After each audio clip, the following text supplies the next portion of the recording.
In the headlines, Adamawa flood victims recount losses, receive government relief. 2 killed in fresh wave of violence in Plateau's Mushere chiefdom. NDLEA arrest Lagos pastor over cross-border drug trafficking. And on the foreign scene, mass protests rock Ivory Coast over Ouattara's fourth-term bid. Good evening and welcome to News Update on Trust TV. I am Dorcas Yakubuzala.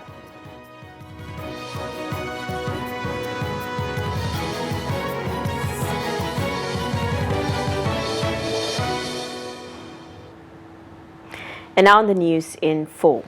Victims of the recent floods in Adamawa State, which claimed 29 lives, are still struggling to recover from the devastation despite receiving relief materials from the government. The state's deputy governor led a delegation to various distribution centers where over 4,000 households received assistance. Trust TV's Gibson Sowadigo reports from Yola.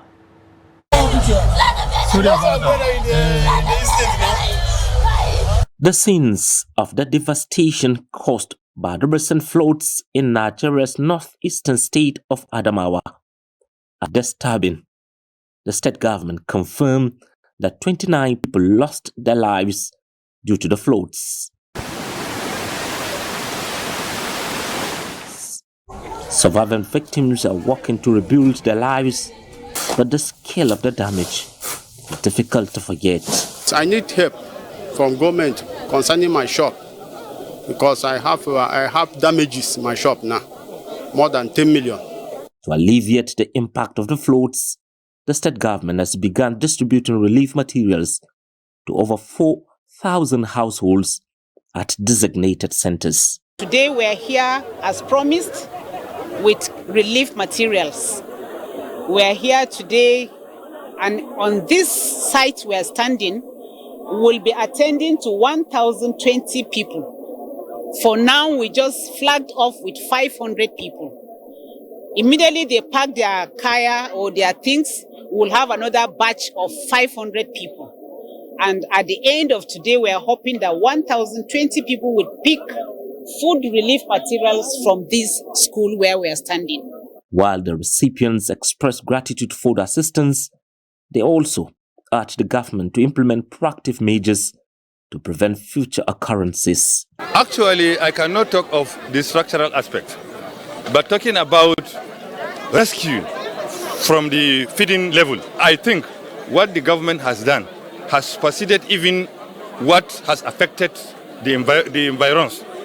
So, to a larger extent, I will conclude that we, the beneficiaries of today's exercise, is benefiting more than we lost.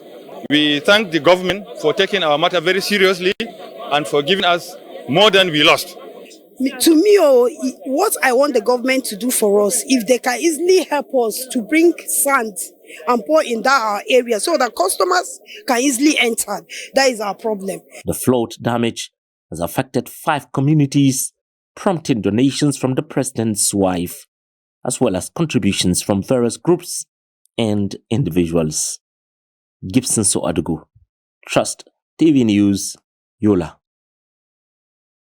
Now, the governments of Oyo, Ogun, and Kwara State have rolled out measures to reduce flood risks after the Nigerian Meteorological Agency (NIMET) warned of heavy rainfall between July and August. State officials said sensitization campaigns, infrastructural works, and coordinated emergency responses are underway in vulnerable areas. In Oyo, the State Emergency Management Agency has stocked relief materials, cleared river channels, and placed medical teams on alert. Ogun State Environment Ministry has been desilting waterways, dredging rivers, and building drainage channels, reducing flood duration in some communities. In Kwara, authorities are dredging the Asa River, clearing drains, and relocating residents from high-risk zones. The public has been advised to avoid movement during heavy rain and unplug appliances to prevent power surges. The National Emergency Management Agency, NEMA, has held stakeholder meetings across high-risk local councils. Now talking security, fresh violence has erupted in Boka's local government area of Plateau State as armed men launched a deadly overnight attack on Dingak community in Mushere Chiefdom, leaving at least 2 people dead, churches and homes burnt, and food supplies looted. The assault, which began around midnight and lasted until about 4:30 a.m., saw the attackers wielding sophisticated weapons that overpowered local vigilantes. According to the chairman of the Boka's Cultural Development Forum, Famasum Fudang, the victims include 2 officials with the Church of Christ in Nations Kokin. 2 Kokin churches and several homes were set ablaze, maize farms were destroyed, and livestock, including cows, goats, sheep, chickens, and ducks, were stolen along with stored food. The attackers reportedly entered through the usual route between Dingak and Kopmur, close to a security checkpoint less than a kilometer away from the scene. Soldiers fired shots into the air but did not engage the assailants. Fudang described the incident as part of a sustained wave of terror in Mushere land, noting that it occurred just 2 days after a similar attack in the Ndimar community. Security authorities are yet to issue an official statement on the incident.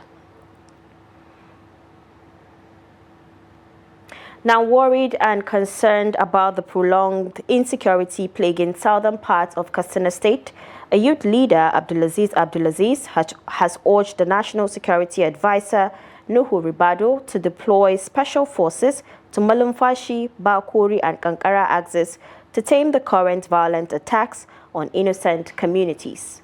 The Malumfashi-born youth leader made the plea in an open letter to the NSA, saying a focused, time-bound and well-coordinated military presence will no doubt dislodge the bandits and also restore peace and stability in the area. Trust TV's Abdullah Yamadi tells us more. The letter, according to the youth leader, is on behalf of the voiceless and the vulnerable people of Malumfashi, Kankara, and Bakuri local governments who are currently suffering in silence due to the escalating insecurity in the zone. Describing the magnitude of the crisis, Abdulaziz said several communities have been displaced, schools closed, and farmers no longer access their lands for the fear of attacks, while residents continue to suffocate in silence. The security situation has deteriorated to a point where people in these communities live constantly in fear. The schools, although has closed for holidays, but the schools are turned to refugee camp. People live in constant fear. The farmers cannot access their farms, and the local economy are being crippled. Seriously. I think without decisive intervention, with only ombudsman, the criminals and they will keep destroying lives. This is cry for help, not on behalf. This is cry for help on behalf of voiceless. He suggests the immediate deployment of special forces comprising the Army, Air Force, DSS, and mobile police for at least 1 month of intensive operations in the Axis. He said the spate of killings, kidnappings, rustling of animals, and displacement of communities has seriously escalated in recent weeks, resulting in serious social and economic dislocations, which could lead to imminent humanitarian crisis if left unchecked. In my letter, I appeal directly to Malam Nuhribado to urgently deploy special forces, including the Nigerian Army, Air Force, and Police DSS MOPO, to Malumfashi, Bakuri, and Karafuntua axis in Kaduna State for at least 1 month for coordinated operation. The letter highlighted the worsening banditry in the area, the loss of lives, kidnapping, and displacement of innocent people. I also call on Alhaji Ibrahim Masari to use his influence and commitment to the well-being of the people to help push for this urgent intervention to the central for this urgent intervention. The central message is that this is not just security issue, but humanitarian crisis that demands swift, decisive action. The open letter also asked the senior special assistant to President Bola Ahmed Tinubu on political and other matters, Ibrahim Masari, who is an indigene of the area, to add his voice and genuinely seek for the immediate security intervention. Abdullahi Izumayamadi, Trust Television News, Katsina. Now, away from security matters, the Rivers State chapter of the All Progressives Congress, APC, has rejected plans by the state electoral body to hold local government elections on August 30th, warning it could disenfranchise voters and breach a Supreme Court ruling requiring updated registers. The APC said the Rivers State Independent Electoral Commission, RSIEC, should wait until the Independent National Electoral Commission completes continuous voter registration to include new voters who turned 18 this year. The party also accused RSIE of selectively using decisions from the dissolved 6th Commission and questioned its legitimacy under emergency rule. Despite opposition from civil society groups and a pending court case, RSIE insists that the August 30th date stands, saying the March voter registration is valid and that candidate screening is ongoing. The sole administrator's office maintains the National Assembly authorized the poll and that RSIEC is acting within the law. The Academic Staff Union, ASU, has warned the federal and state government to address long-standing issues in the nation's public universities to avert another industrial crisis. In a statement signed by its president, Christopher Piwuna, the union cited poor welfare, inadequate funding, and the government's failure to honor signed agreements as key grievances. The warning follows comments by the Minister of Education, Tunji Alausa, who expressed optimism that tertiary institutions would not embark on strikes again. While acknowledging the importance of dialogue, ASU insisted that the government must take concrete steps to resolve outstanding matters. The union said many lecturers are working under severe hardship, teaching without pay, lacking access to essential academic resources, and struggling with unpaid bills, transportation challenges, and school fees for their children. In other news, the National Drug Law Enforcement Agency, NDLEA, has arrested founder of the Ton of Mercy Church in Lagos, Adefolusho Olashele, also known as Abbas Ojakaye, over his alleged role in trafficking large shipments of cannabis from Ghana into Nigeria. Olashele, who evaded arrest for months, was detained on August 3, 2025, at his church in Lekki after NDLEA operatives waited for Sunday service to end before moving in. He is linked to two major cannabis seizures, 200 kilograms at Okun Aja Beach in June and 700 kilograms found in his delivery van in July. The pastor admitted to transporting the drugs via waterways and fled to Ghana to avoid arrest. In related operations, NDLEA arrested several suspects and seized cannabis and opioid drugs in Lagos, Nasarawa, Kano, Gombe, and Edo states between August 6th and 9th, including over 3,000 kilograms of skunk cannabis and hundreds of thousands of opioid pills. NDLEA Chairman Brigadier General Buba Marwa, retired, praised the officers and called for continued vigilance in drug control.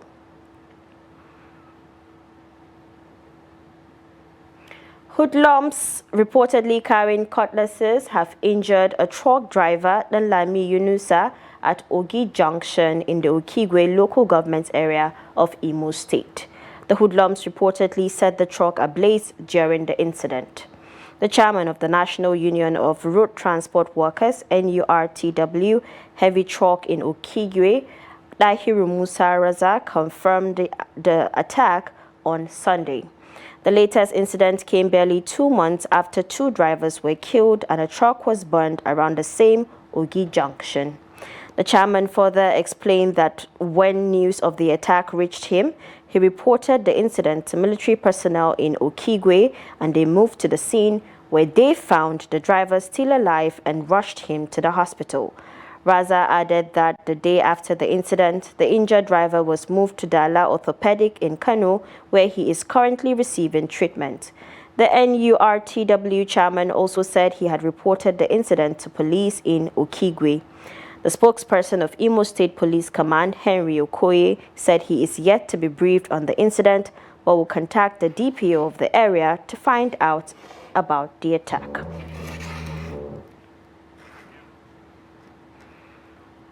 This is News Update on Trust TV coming up ahead.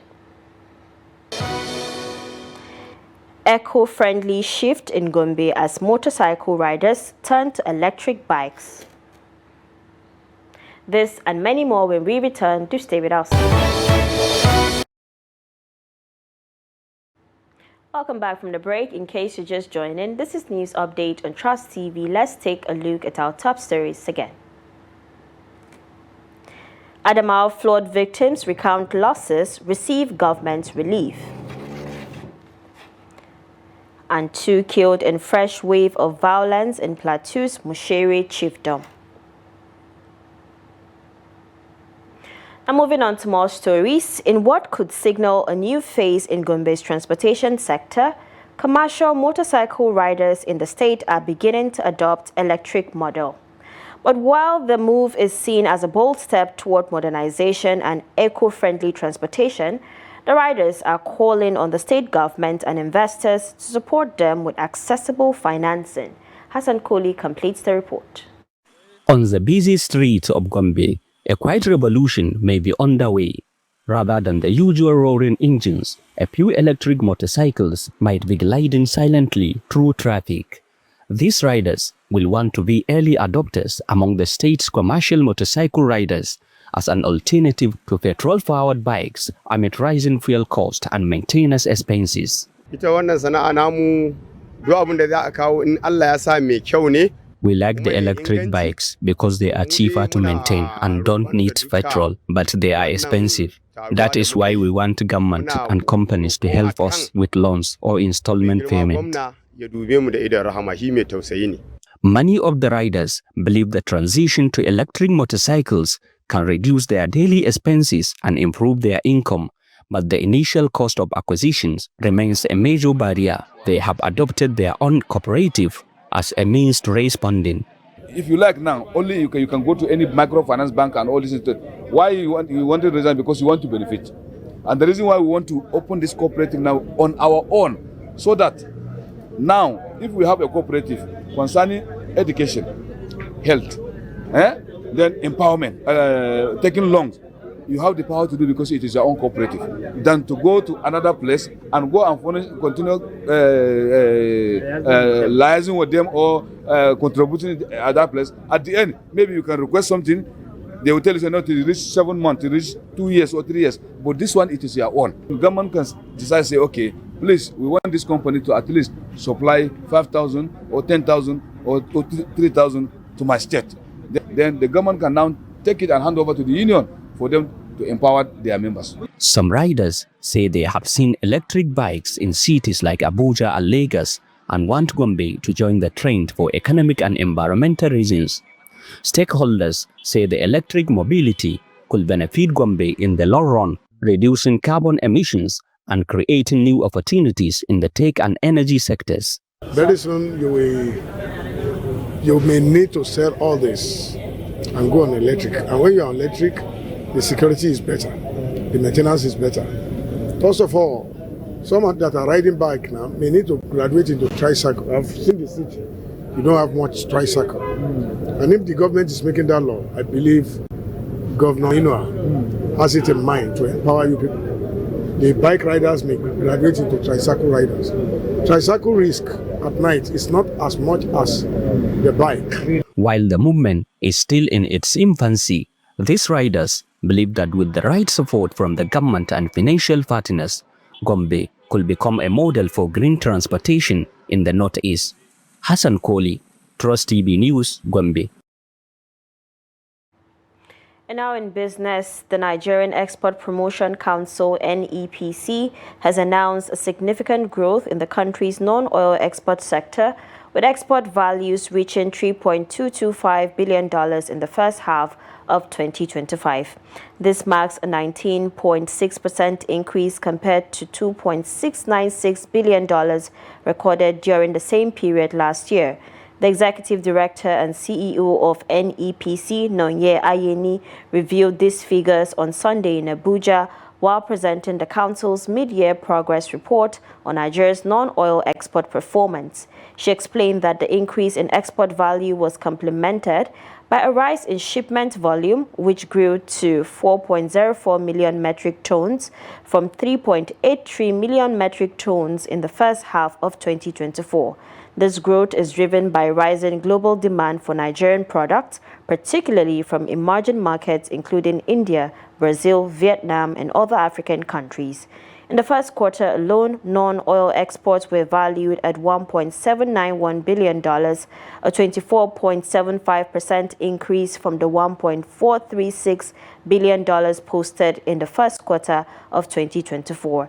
The NEPC boss said the report highlights both achievements and challenges faced by the Council while outlining prospects for continued growth as the year progresses. Now, away from Nigeria, thousands of people have marched through the streets of Abidjan to oppose President Alassane Ouattara's decision to seek a fourth term in office. Demonstrators gathered on Saturday demanding the inclusion of all barred opposition candidates, including former president and ex-Credit Suisse CEO, in October's presidential election. Ouattara, 83, changed the constitution in 2016 to remove term limits. Critics say his latest bid violates democratic principles, while he argues his experience is needed to address security and economic challenges. Elections in Ivory Coast have a history of sparking unrest. Authorities have not yet commented on Saturday's protest.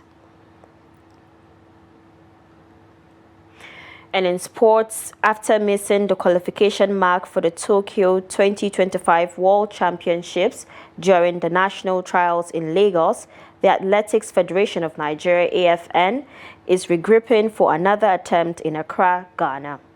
Both the men's 4x100 meters and 4x400 meters relay teams fell short of the required standard in Lagos. Meanwhile, the women's relay hopes were dashed entirely as the AFN could not assemble teams for either the 4x100 meters or 4x400 meters events due to the low turnout of foreign-based athletes. The absence of key sprinters, Tima Godbless, Favor Ofili, Rosemary Chukuma, and Ella proved costly, leaving the federation with no competitive women's relay squad. With the Lagos opportunity gone, the AFN is now racing against time to secure tickets for its relay teams. The Athletics Championships in Ghana is scheduled for August 13th to 17th.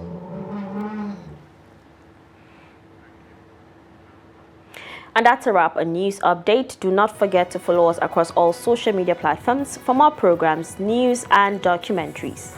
My name is Dorcas Yakubuzala. Bye for now.